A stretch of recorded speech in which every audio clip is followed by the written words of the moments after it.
Bad offense with runners in scoring position, some puzzling managerial decisions, some injuries, and it all adds up to a frustrating series finale and a series loss for the Seattle Mariners in Boston today. What is up? What is going on, everybody? Welcome back and welcome into the Seattle Mariners post-game recap. Mariners lose today 3-2 to the Red Sox. They fall to 57-53 on the season. I'll try to keep tabs on Pittsburgh and Houston. It is 4-3 in the bottom of the fifth in favor of the Pirates. So pending that outcome, the Mariners will either be tied with Houston or maintain their one-game lead in the American League West. Before I go any further, as always, smash that like button. Frustrated with the Mariners, but you still love the channel, support the channel. I appreciate all of you guys and gals. Hit that like button, comment your thoughts on this game, and don't forget, most importantly, hit that subscribe button. It just helps me grow as I'm on the road to 4,000 subs. Would love to get there by the end of this season. Much more Mariners that we're used to. Some poor offense, good pitching. This road trip, they've kind of, well, they haven't had bad pitching, but they've exploded offensively for the most part. So I guess we are back to our old ways a little bit today. Very frustrating offense performance today in a very winnable game. You hold Boston to 3 runs. We'll talk a little bit how they maneuvered that, but you hold Boston to 3 runs in 10 innings at Fenway Park. That's a game you kind of feel like you should walk away with a win there. And the Mariners had ample opportunities to do that, to deliver, to get this win. And unfortunately, just couldn't come through with it. Still a pretty good, listen, great road trip, 4-2. I'm not going to complain about that. It would have been nice after sweeping the White Sox, who, listen, the Mariners blew them out. They took care of business. That's what you need to do. But it's the White Sox who have still only won 27 games this year, which just blows my mind how we could be in August and have a team with 27 wins. It would have been really nice to kind of back that up with a big series win against a legitimately good baseball team in Boston. It would have made it feel real isn't the word. It would have been kind of nice to be like, hey, some of those things we saw in Chicago were legit. Now, some did carry over. They actually overall had an okay offensive series here. They put up 7-10 runs in the first 2 games. They avoided a sweep, which is good, and there's a decent chance they're going to exit this in first place, so we'll take that. It just would have felt really, really good to get a series win to back up that White Sox series. I think a good day off tomorrow for the Mariners, then home to the Phillies, who are honestly scuffling right now. The Phillies not playing great baseball. You're facing two, I don't have the pitchers' names, but you're facing 2 younger pitchers that have just come up to the Phillies rotation. Then you get Zach Wheeler on Sunday. So it'll be interesting to see those matchups. Mariners will counter with Wu, Miller, and then Logan on Sunday as well. But back to this game. Let's start with the pitching here, and we will talk about some of the, some injuries that happened as well. I thought Scott had some kind of curious decisions to put it nicely in this one, but we'll get into all of it here. Start with the pitching. George Kirby, 5 1/3, 7 hits, 2 runs, 2 earned, 1 walk, 2 Ks. Threw a lot of pitches early on where they were just fouling balls off, and unfortunately drove up his pitch count a little bit into the 80s. Tried to get that 6th inning from Kirby. Didn't have a real big problem with that. It looks like the pen was a little short today. They wanted to stay away from Jimmy Garcia, which is fine. He's pitched 3 out of the last 4 games. Remember, Garcia did have, I think it was a shoulder injury this year or something that he was battling that did land him on the IL in Toronto. So I can understand being a little careful, not wanting to go to Jimmy Garcia there. Try to get that 6th inning out of Kirby. You can make case take him after 5, but with some of the bullpen stuff, I guess I can understand it. We had a little bit of an umpire issue getting the 1st inning. Kirby had Yoshida struck out. Not quite as bad as the pitch that Logan threw to Abreu on Monday. This one was a little bit more borderline, but of course it leads to a run. Devers, who I swear has never made an out against the Mariners, except that weird one in the 7th inning today, gets a base hit, and then a wild pitch scores a run. Again, same thing kind of said to Logan. Eventually, you've got to work yourself out of that inning there, but should have been out of it. And even if you want to say, hey, the run's on Kirby, it adds some pitches to his pitch count. Maybe he gets through 6 there, and who knows how the game plays out the rest of the way. But I thought George Kirby was fine. Did a nice job getting Devers out in that 5th inning with runners on. So overall, solid. Like to see him go a little bit deeper in the game, but George Kirby has been fantastic. And I think, I don't have it up to the minute, but I think he is now tied in the AL for F4 among starting pitchers. So a tremendous year for George Kirby. I don't know if he's going to have quite the sexiness with the wins and maybe the strikeouts to be a Cy Young guy, but maybe if the Mariners can pull off this division, and Kirby's a huge part of it, which if they're going to, he's going to need to be down the stretch. George Kirby could get himself in that race again, when I say wins, losses, I don't know if voters still look at that. I don't, but it's always nice to have a few more wins when you're trying to get that Cy Young. I think some people that vote do use it as kind of like a tiebreaker to put guys over the top there. Austin Voth was real good, came in for Kirby in the sixth, got a couple outs, including a strikeout. Taylor Saucedo, I didn't think was sharp in the seventh. Didn't think he was very sharp yesterday. Yesterday had a lot of seeing eye singles that kind of got through and whatnot. That definitely doesn't help. But today just wasn't sharp, wasn't throwing strikes, could not locate that changeup. Now, fortunately, got Rafael Devers to pop up with the runner at first and one out after he walked Tyler O'Neill. And then Tyler O'Neill blocks Justin Turner from catching the ball, and it ends up being a double play. It was the right call. I don't know why O'Neill didn't move out of the way. You got to give the fielder a chance to make the play. Listen, I know Cora is going to argue that any manager is going to come out in those, when you have a random call that you don't see a lot, any manager is going to come out and kind of go, hey, what happened? But I didn't really see what the argument was there. I thought O'Neill clearly obstructed Turner. So it ends up being a double play. So nice job to get Devers out, and then the rest kind of played out on its own. So it's one of those, like, the results, great. Would have liked to seen Sauce a little bit sharper, kind of needed him in this series. Boston's very lefty heavy lineup. So it's nice to have a big lefty reliever that you can go to in a series like this. Now, yesterday ended up not really costing them because they had the big lead. And today, he got the job done. So it's not much more you could ask. It'd be nice if he was a little sharper. I will say this, like, Sauce's numbers are good. I like Taylor Saucedo. I do like him, and he's a great dude, great vibes guy. Love the person.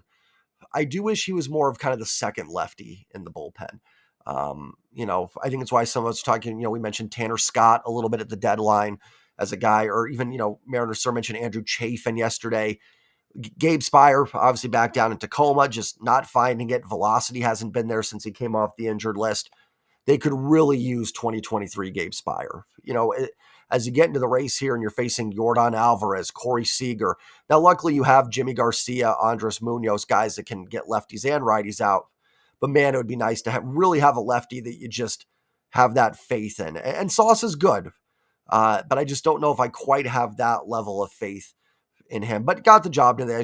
I'm picking on something that really shouldn't be picked on, but need him to be a little bit sharper, because when you don't have that command, eventually it will lead to giving up some runs.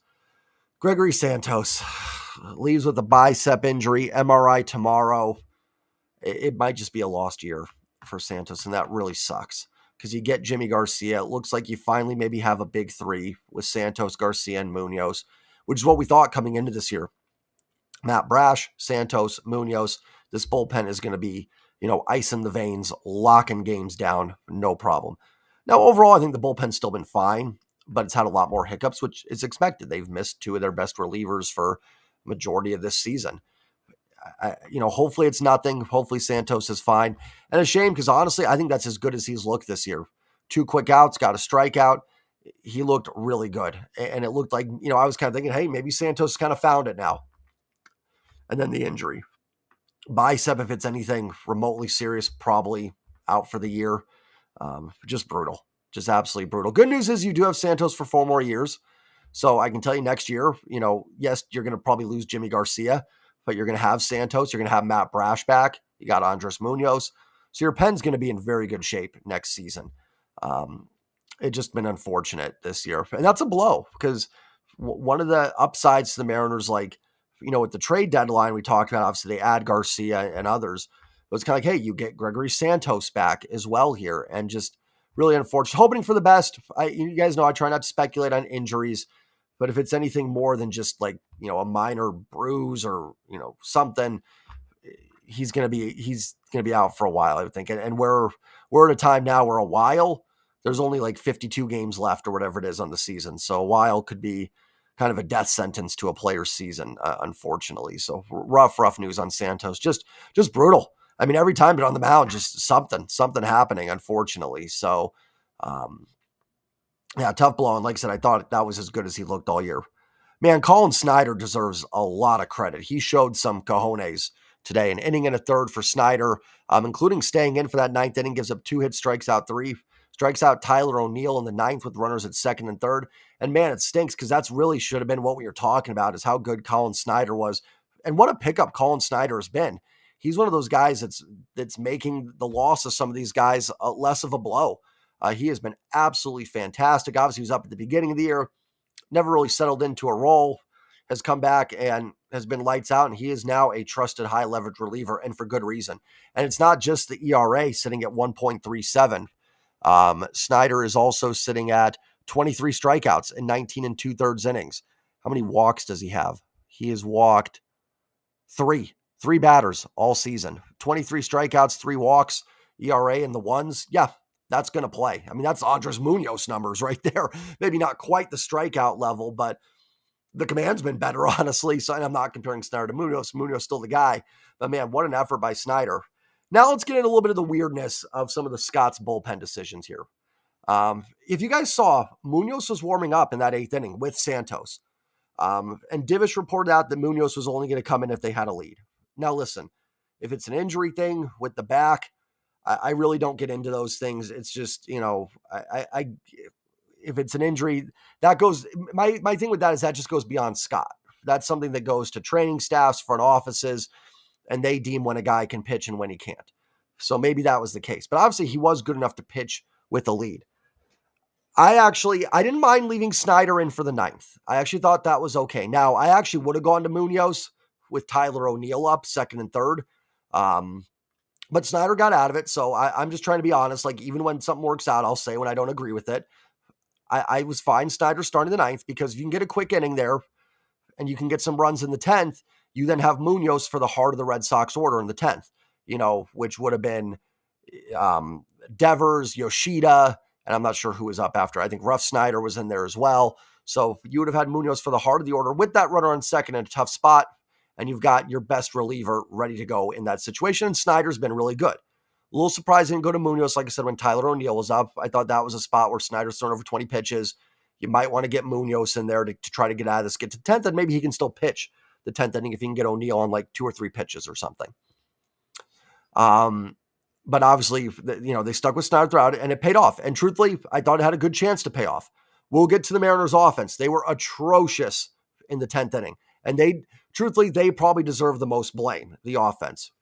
But then in the bottom of the 10th, Jonathan Diaz comes in. Now, let's not even talk about the decision to go to Diaz there. I still think if Munoz is available, you go to him, and you have a day off tomorrow. Like, I feel like you should have gone to Munoz there.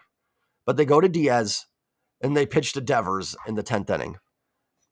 I just don't get that. I don't get pitching to Devers. I mean, unless you're just like, screw it, who cares about this game? I could get pitching to Devers if it was like the last game of the season, and you've either clinched a playoff spot or you have no chance of getting a playoff spot. Then whatever, let him have a shot. Who cares? It's like a preseason game, spring training, whatever. But put Devers on. You set up a double play. His run means nothing. And honestly, if Munoz isn't available, fine. I actually might have gone to Trent Thornton in that spot, because you can walk Devers. You've got Rough Snyder on deck, and sets up a righty-righty matchup. Rough Snyder struggled against righties. I know did they have Abreu on the bench today?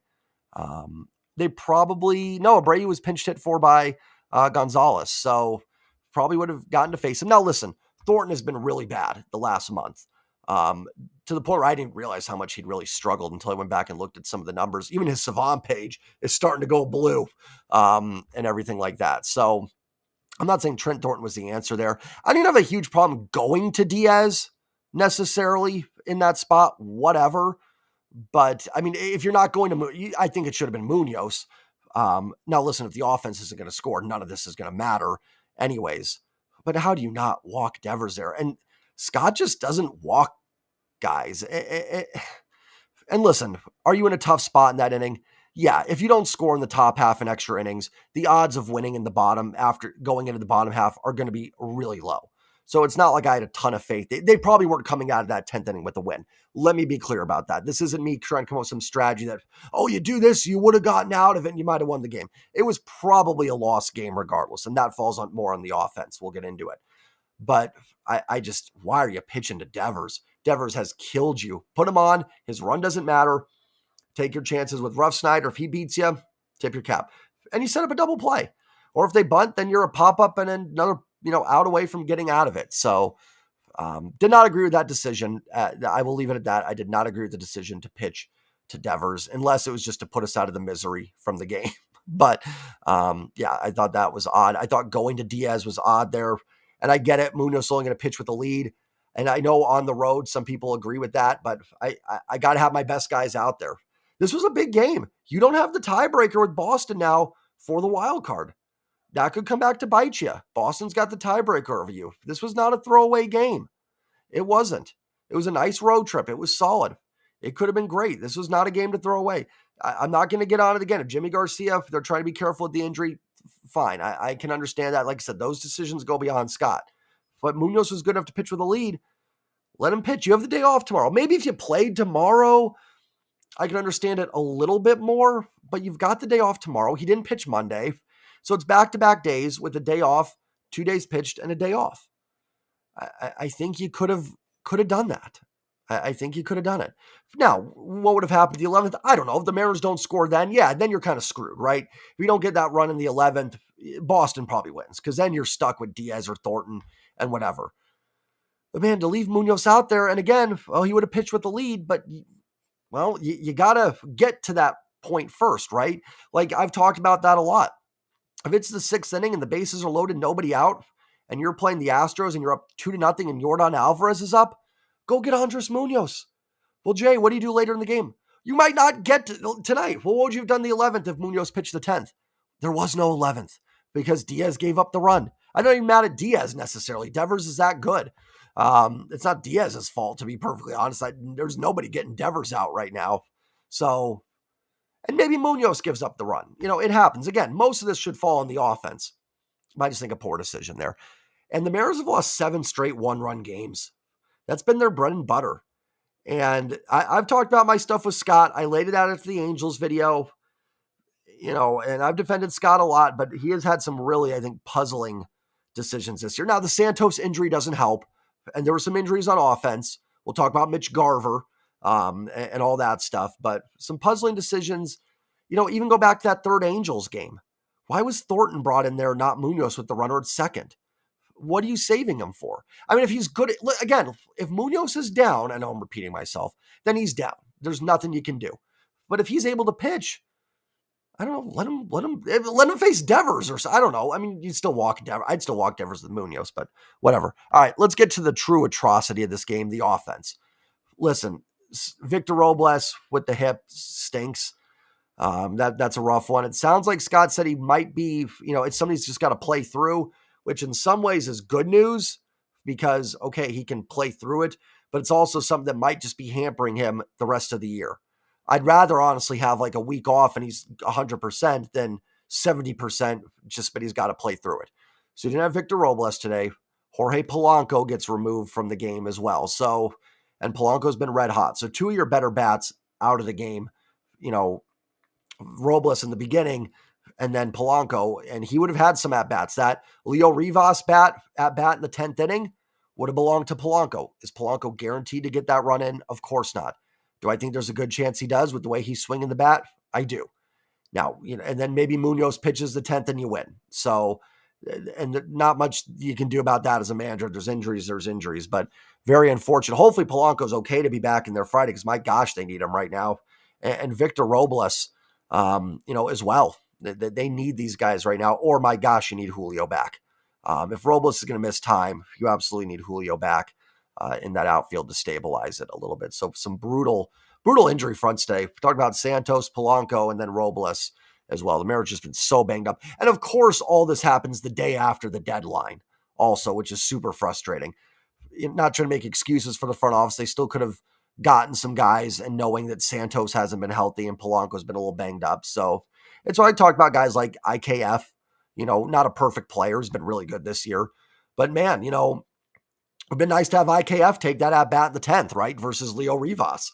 Maybe you get that run in there. So, definitely, some things where there's nothing you can do about it, but also, man, it's frustrating because the deadline was like in 2 days. Maybe you can make a move. I will say I'm very happy not be talking trade deadline anymore. Thank goodness that is passed, and we can just talk baseball. I will say that as well. Josh Rojas, 2 for 5 with the home run and a single. Good to see. A Rosarina tough game, 0 for 3, did have a walk. He popped up in I want to say it was the 7th inning after Vossler walked, And then Cade Marlowe pinch ran. Rojas singled. It was first and third. And a Rosarina popped out to right field. Got to be better. Got to be better in those situations. Love Randy Rosarina. He's going to help, but he's got to be better in those spots. Cal Raleigh was 1 for 4 with a walk. He had a big ground out in a spot, I think, in the 9th that could have gotten, a base hit there, might have won the game for them.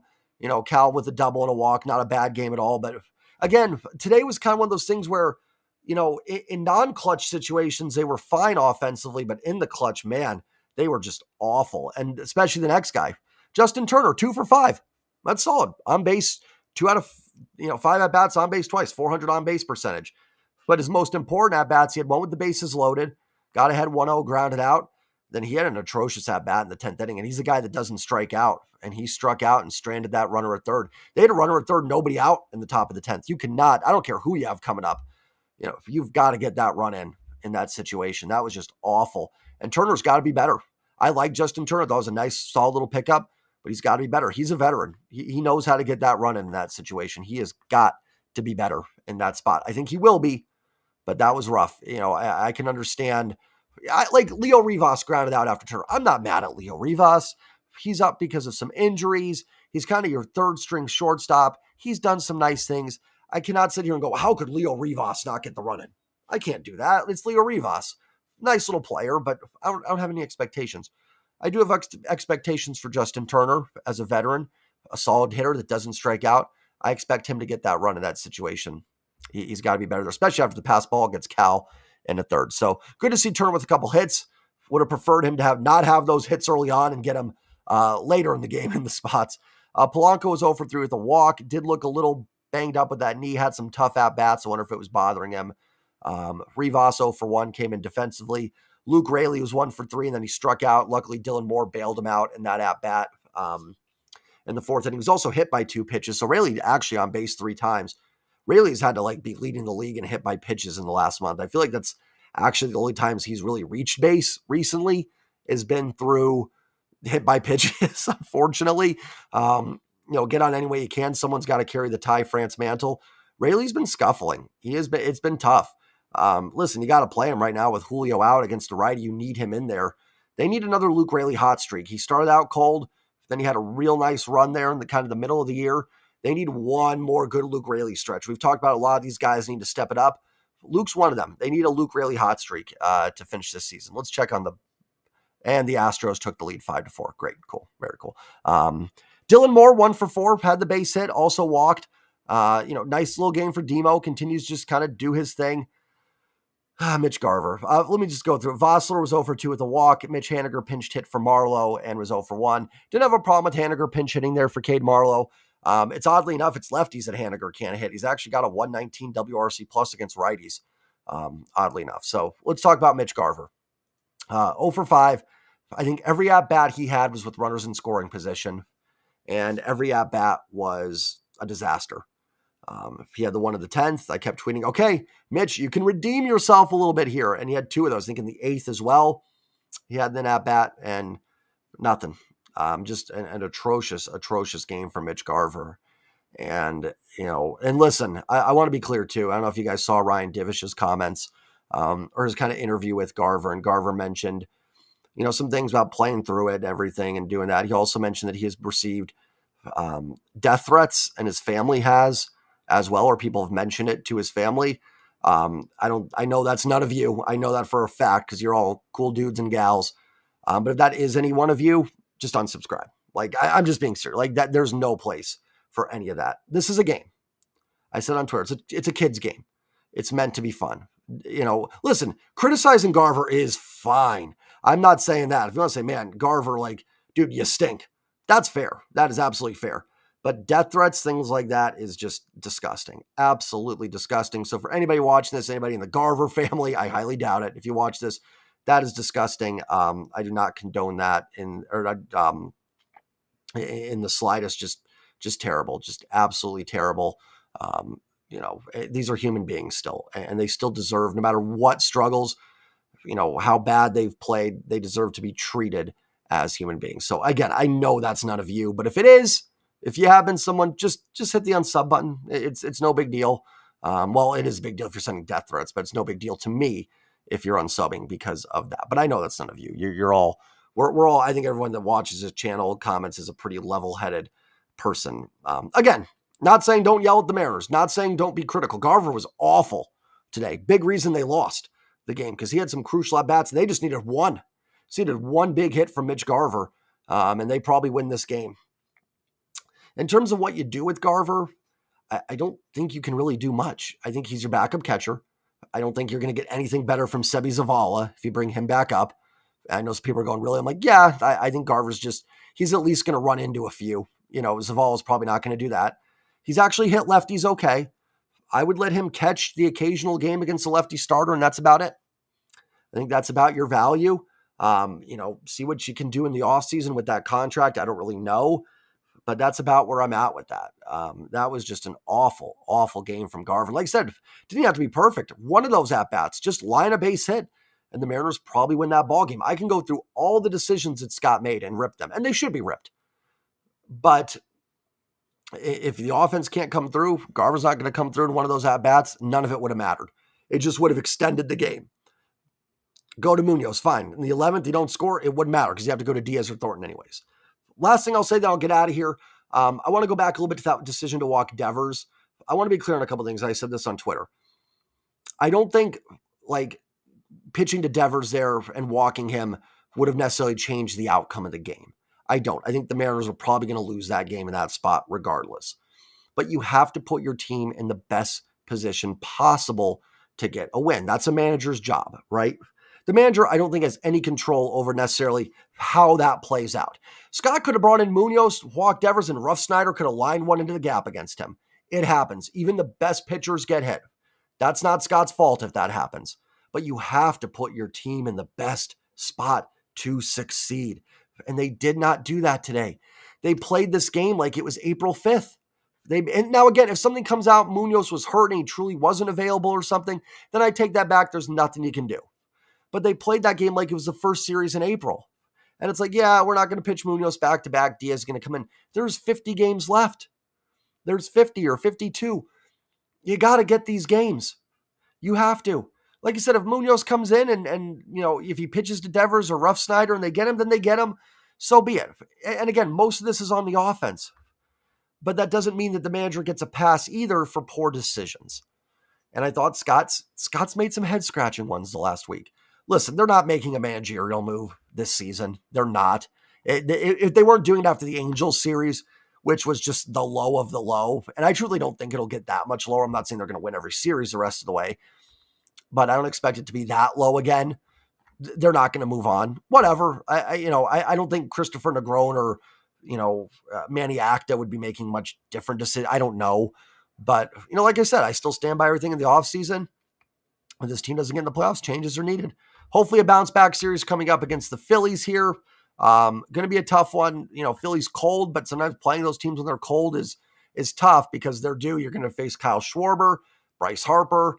That's a good offense. And you don't have Kirby and Castillo going. You're going to have, Bryce Miller, who could be susceptible against those guys. Brian Wu, how deep is he going to go in the game? So we'll see. Hopefully the offense is, this was just a little setback and they are taking the next step forward. We'll find out on Friday. Have a great night, everybody. Enjoy the rest of your Wednesday. Don't forget to like, comment, subscribe. And as always, go Mariners. One more check on Houston, Pittsburgh. 5-4, bottom of the 7th. Pittsburgh's up 4-0. Darn it. All right. All good. Take care, everybody. Have a great night. Go Mariners. Peace.